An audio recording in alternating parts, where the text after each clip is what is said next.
Okey. Nak tak nak saya kena terima bahawa tak semua orang sesuai pakai EV. Tetapi jika ada 3 ciri pada diri anda, mungkin anda dah boleh consider untuk tukar kepada EV.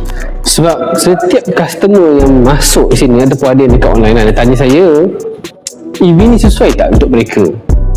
Again, saya akan tanya balik kepada mereka bagaimana cara dia menggunakan kereta seharian, seminggu maupun sebulan. Ciri-ciri yang pertama saya akan tanya adalah, adakah anda suka kereta yang senyap sebegini? Sebenarnya kereta ni tengah hidup ni tau, tapi dia senyap.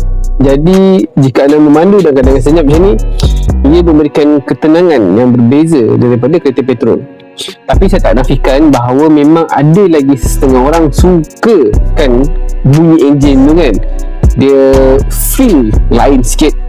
Tapi jika anda yang suka keadaan senyap begini, yang tenang begini, mungkin anda dah boleh consider tukar kepada EV.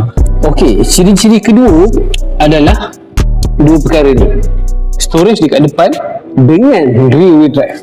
Okey, kalau saya tanyalah kereta petrol yang range 100 ke 200 ribu, ada tak yang rear wheel drive? Kalau saya mungkin tak dapat nak fikir. Mungkin anda tahu, boleh drop komen.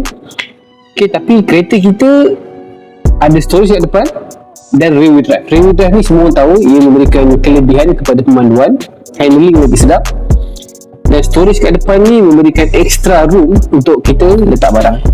Ciri-ciri yang ketiga adalah jika anda pentingkan keselesaan. Sebab ruang belakang ni luas nampak. Walaupun nampak seat ni dah ke belakang dah melebihi daripada standard, tapi legroom masih lagi selesa. Dan seat dekat tengah ni dia tak ada bonggol tau, so dia flat rata. So passenger belakang dia tak rasa sempit, dia rasa luas, dia rasa selesa. Kebanyakan kereta EV ni begini, dia dari luar nampak kecil, tapi bila masuk dalam memang rasa dia punya luas tu. Jadi jika anda pentingkan keselesaan, boleh consider tukar kepada EV. Okey, cuba anda drop kat komen apakah ciri-ciri kereta yang anda ingin cari, and then saya akan share adakah anda sesuai untuk EV. Dan jangan lupa juga drop details, isi blue form. Nanti kita akan keep in touch. Kita boleh set appointment untuk viewing kereta dan test drive kereta sekali.